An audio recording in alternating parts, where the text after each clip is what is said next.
নমস্কার, দেখছেন talk to Bangla. আমি অভিষেক রয়েছে আপনাদের সাথে। এই মুহূর্তে যে খবর নিয়ে উপস্থিত হয়েছি, সেকেন্ড ফেজ অফ ইলেকশন আপনারা জানেন পশ্চিমবঙ্গে চলছে এবং ঠিক তার আগে যে ঘটনাটা ঘটলো গুরুত্বপূর্ণ, তার কারণ অজয় পাল শর্মা উত্তরপ্রদেশ থেকে এসেছেন আইপিএস অফিসার এবং পশ্চিমবঙ্গে এসে তিনি অবজারভার হিসেবে কাজ করছেন।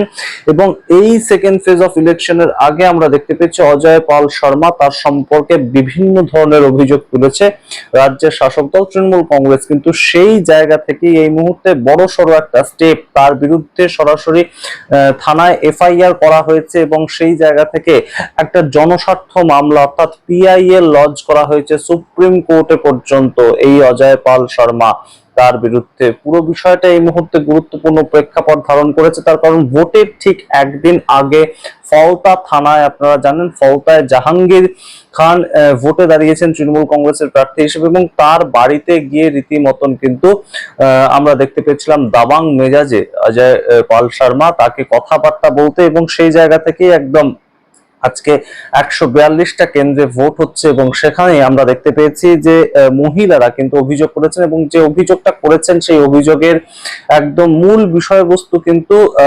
সিআরপিএফ পরিচয়ধারী ব্যক্তিদের দ্বারা বেআইনি প্রবেশ, মারধর, শ্লীলতাহানি এবং ভোট দিতে বাধ্য করার বিরুদ্ধে অভিযোগ। সুতরাং এইটা হচ্ছে টাইটেল এবং তাতে কিন্তু একদম সরাসরি অজয় পাল শর্মা তার নাম উল্লেখ করে এই অভিযোগটা করা হয়েছে ফলতা থানায়। এবং আপনাদেরকে জানাই এই মুহূর্তে যে ফলতার যে প্রার্থী জাহাঙ্গীর খান তার বাড়ির মহিলা তাদেরকেও ডিস্টার্ব করা হয়েছে, তেমন একটা অভিযোগ আগে উঠেছিল। এই মুহূর্তে যে সরাসরি অভিযোগটা উঠছে গুরুত্বপূর্ণ অভিযোগ, লেখা আছে 27/4/2026 তারিখে গভীর রাতে কয়েকজন ব্যক্তি আমার বাড়িতে জোর করে প্রবেশ করে। তারা নিজেদের central reserve police force CRPF এর সদস্য হিসেবে পরিচয় দেয়। তারা কোনো আদালতের আদেশ বা ওয়ারেন্ট বা বৈধ অনুমতি প্রদর্শন করেনি, অর্থাৎ কোনো ধরনের কোনো আদেশ বা ওয়ারেন্ট কিছু না নিয়েই তারা বাড়িতে ঢুকে পড়েছিল, তেমন অভিযোগ জানাচ্ছেন অভিযোগকারিনী। এবং তার সঙ্গে তিনি বলছেন তারা আমার স্বামীকে আটক করার উদ্দেশ্যে আসে এবং কোনো নথি ছাড়াই বাড়ির ভেতর প্রবেশ করে। বাড়ির ভেতর প্রবেশ করার পর তারা আমাকে এবং উপস্থিত আমার বৌদিকে ধাক্কা দেয়, মারধর করে এবং অশালীন ভাবে স্পর্শ করে, শ্লীলতাহানি করে। এই কাজ আমাদের মর্যাদা ও ব্যক্তিগত নিরাপত্তাকে গুরুতরভাবে লঙ্ঘন করেছে এবং তারা আমাদেরকে স্পষ্টভাবে জানায় যে আমরা যেন ভারতীয় জনতা পার্টি বিজেপি কে ভোট দিই। এই ধরনের অভিযোগ, গুরুত্বপূর্ণ অভিযোগ, ভোটের ঠিক একদিন আগে থাকতে রাত্রিবেলায় কিন্তু ফলতা থানায় এই ধরনের অভিযোগ সরাসরি জমা পড়েছে। এর সঙ্গে আপনাদেরকে জানাই একদম সরাসরি পিআইএল অর্থাৎ জনস্বার্থ মামলা একটা কিন্তু এই অবজারভার অজয় পাল শর্মা তার বিরুদ্ধে আমরা দেখতে পেয়েছি যে সুপ্রিম কোর্টে পর্যন্ত নিয়ে যাওয়া হয়েছে বিষয়টাকে। এবং অবশ্যই যে পিআইএলটা লঞ্চ করা হয়েছে সেখানে মূল অভিযোগটা হচ্ছে যে অবজারভারের কাজ হচ্ছে নজরদারি করা, ভোটটা সুষ্ঠুভাবে হচ্ছে কিনা, সেখানে কোনো ধরনের কোনো বাধা আসছে কিনা সেটাতে সম্পূর্ণভাবে অজয় পাল শর্মা তার কাজ ছিল সেটা অবজার্ভ করা এবং ইলেকশন কমিশন অফ ইন্ডিয়া তাদেরকে জানানো, তাদের আধিকারিকদের জানানো কোথাও যদি কোনো অসুবিধা হয়ে থাকে। এটা হচ্ছে অবজারভারের কাজ। একদম ইলেকশন কমিশন অফ ইন্ডিয়া তাদের যে নিয়ম আছে সেখানে অবজারভারের যা কাজ আছে সেই অনুযায়ী। কিন্তু এই ভদ্রলোক যা করছেন তার বিরুদ্ধে যে ধরনের অভিযোগের ভিডিও সামনে এনেছে তৃণমূল কংগ্রেস এবং অবশ্যই সেটা বিজেপির পক্ষ থেকে শেয়ার পর্যন্ত করা হয়েছে। অজয় পাল শর্মা যেভাবে গিয়ে একদম রীতিমতন দামাং স্টাইলে কথাবার্তা বলছেন, কিন্তু সেই ক্ষেত্রে বলা হচ্ছে যে আপডেট জানানো যার কাজ, ভোট কিভাবে হচ্ছে সেই সম্পর্কে আপডেট জানানো যার কাজ, তিনি হঠাৎ করে হুমকি দিচ্ছেন কেন, এই প্রশ্ন করা হয়েছে। আপনারা সেই ভিডিওটা একবার চট করে দেখে নিন, তারপর হচ্ছে ইনি বিস্তারিত দেখায় যে এই মুহূর্তে সামগ্রিক ঘটনাটা কোন পর্যায়ে দাঁড়িয়ে রয়েছে।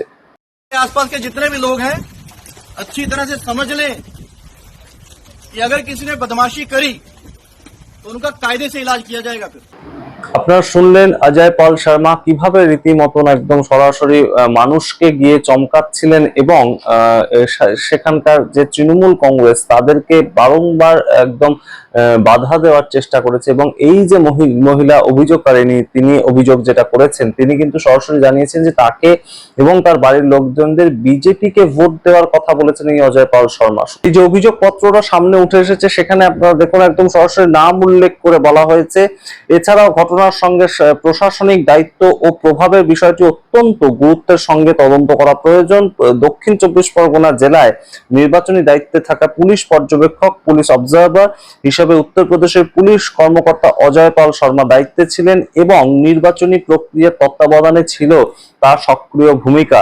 এবং তিনি বলছেন, ঘটনার সময় ও প্রেক্ষাপট বিবেচনায় এই ঘটনা তার দায়িত্বকালীন তত্ত্বাবধান ও প্রভাবের অধীনেই সংগঠিত হয়েছে। এর আগে তার পক্ষ থেকে আমাদের ওপর হুমকি ও চাপের পরিস্থিতিও সৃষ্টি করা হয়েছে। তাই এই ঘটনার নির্দেশনা, সমন্বয় বা প্রভাবের ক্ষেত্রে তার কি ভূমিকা ছিল তা নিরপেক্ষ ও পূর্ণাঙ্গ তদন্তের মাধ্যমে স্পষ্ট করা আবশ্যক। এই সামগ্রিক বিষয়টা কিন্তু অবশ্যই তাৎপর্যপূর্ণ এবং এই বিষয়ে কিন্তু তৃণমূল কংগ্রেস তারা কিন্তু আগেই একদম সরাসরি হুমকি দিয়েছিল কিংবা একদম সরাসরি জানিয়েছিল যে 4 তারিখ ভোটের ঠিক পরবর্তীতে তৃণমূল কংগ্রেস এই অজয় পাল শর্মা তার বিরুদ্ধে আইনানুগ ব্যবস্থা নেবে। কি বলেছিলেন তৃণমূল কংগ্রেস মুখপাত্র রিজু দত্ত, আপনারা একবার শুনুন, তারপর আপনাদের শেষ বলছি এই মুহূর্তে সামগ্রিকভাবে সেকেন্ড ফেজ অফ ইলেকশনটা কিভাবে সংগঠিত হচ্ছে। पर मैं साफ साफ भाषा में अजय पाल शर्मा जी को एक चीज बताना चाहता हूं, आपके ऊपर हमारी नजर है। आप जो ये गैर कानूनी काम कर रहे हैं, ये जो रात के अंधेरे में रेड्स कर रहे हैं, ये जो महिलाओं के साथ अश्लील व्यवहार कर रहे हैं, ये जो डायमंड हार्बर के लोगों को धमका रहे हैं, चमका रहे हैं, ये जो असंवैधानिक काम आप कर रहे हैं अपने बीजेपी के मालिकों के निर्देश पे, मैं आपको इतना बता देना चाहता हूं, 4 तारीख रिजल्ट निकलने के बाद आप जहां भी भाग जाएं, आप छुप नहीं पाएंगे। आपको ऐसा लगता होगा कि हम एक दूसरे राज्य से आए हैं, वहां पर हम चले जाएंगे और मेरा बीजेपी का मालिक मुझे बचा लेगा। मैं आपको सीधी तौर पे यह कहना चाहता हूं कि आपके खिलाफ एफआईआर होगा, आपके खिलाफ चार्जशीट होगा और आपको घसीट के कोर्ट में लाया जाएगा, जहां पर कानून सख्त से सख्त कार्रवाई आपके खिलाफ करेगी। আপনারা শুনলেন রিজু দত্তর বক্তব্য। এবার আপনাদেরকে বলি, এই যে সেকেন্ড ফেজ অফ ইলেকশনটা, এই সেকেন্ড ফেজ অফ ইলেকশনটার দিকে ভারতীয় জনতা পার্টির এতটা নজর কেন? তার কারণটা হচ্ছে 2021 সালে এই সেকেন্ড ফেজ অফ ইলেকশন যেটা 142টা কেন্দ্রে হচ্ছে, সেই 142টা কেন্দ্রে তখন অনেকগুলো ফেজে হয়েছিল, কিন্তু 142টা কেন্দ্রের রেজাল্ট যদি আমরা দেখি তাহলে মাত্র 18টা সিট পেয়েছিল, তার মধ্যে ভারতীয় জনতা পার্টি। তো এবারে যদি তারা একদম সরাসরি প্রথম ফেজ অফ ইলেকশনে আমরা ধরে নিই যে 70টা আসন পেয়ে গিয়েছে বা 80টা আসন পেয়ে গিয়েছে আমরা ধরি, তারপরেও 18টা আসন পেলে কিন্তু কোনোভাবেই তারা কিছুই করে উঠতে পারবে না। তাই অন্তত ফার্স্ট ফেজ অফ ইলেকশনে যেখানে 70 থেকে 80 একটা ইন্টারনাল অ্যাসেসমেন্ট ওয়াইজ তারা জানতে পারছে, সেখানে সেকেন্ড ফেজ অফ ইলেকশনে কিন্তু অন্তত ঘোড়া কেনা বেচা করতে গেলেও কিন্তু মিনিমাম তাদের 120তে পৌঁছাতে হবে এবং তার জন্য 40টার বেশি আসন কিন্তু পেতে হবে এবং সেটা কিন্তু বেশ খানিকটা অসুবিধাজনক। কারণ এই সেকেন্ড ফেজ অফ ইলেকশন যেখানে যেখানে দক্ষিণ কলকাতা, উত্তর কলকাতা, বেলেঘাটা, মানিকতলা এই সমস্ত জায়গায় যেখানে ভোট হচ্ছে, সেগুলো কিন্তু খুব একটা তৃণমূলের হাতছাড়া করার মতন জায়গা নয় এবং ফলতা থেকে শুরু করে বিভিন্ন জায়গা, বিস্তীর্ণ এলাকা, সেখানে কিন্তু বড়সড় একটা তৃণমূলের প্রভাব রয়েছে। তাই এই সামগ্রিক প্রেক্ষাপটটায় আরো গুরুতরভাবে ভারতীয় জনতা পার্টি কিন্তু লড়াইটা করছে। যদিও একদম ভোটের দিন সকালবেলায়, সেকেন্ড ফেজ অফ ইলেকশনের দিন সকালবেলা আমরা দেখতে পেয়েছি সমীর ভট্টাচার্য, রাজ্য সভাপতি বিজেপির, তিনি বলছেন যে অলরেডি তারা জিতে গিয়েছেন। কি পদ্ধতিতে তারা জিতছেন আমরা সত্যিই জানি না। সমস্ত ধরনের যত সমীক্ষা বেরিয়েছে সমস্ত জায়গায় কিন্তু বিজেপিকে 120 বেশি কোনো জায়গায় আমরা সিট দেখতে পাইনি। তার পরবর্তীতেও এই ধরনের কথা আমরা শুনতে পাচ্ছি। আমরা জানি না মহারাষ্ট্র, হরিয়ানা, বিহার কিংবা দিল্লির মতন রেজাল্ট আমাদের 4 তারিখ দেখতে হবে কিনা। আপনাদের সামনে পুরোটাই রাখতে থাকবো, প্রতি মুহূর্তের আপডেট আমরা যতটা পারবো আপনাদের সামনে তুলে ধরবো। তবে এখনো পর্যন্ত শান্তিপূর্ণ ভোট হয়েছে, ফার্স্ট ফেজ অফ ইলেকশনে, সেকেন্ড ফেজ অফ ইলেকশনেও হচ্ছে। তো সামগ্রিকটাই আপনাদের সামনে তুলে ধরার চেষ্টা করবো। দেখতে থাকুন টক টু বাংলা। অবশ্যই টক টু বাংলা ইউটিউব চ্যানেলকে সাবস্ক্রাইব করে দিন। ধন্যবাদ।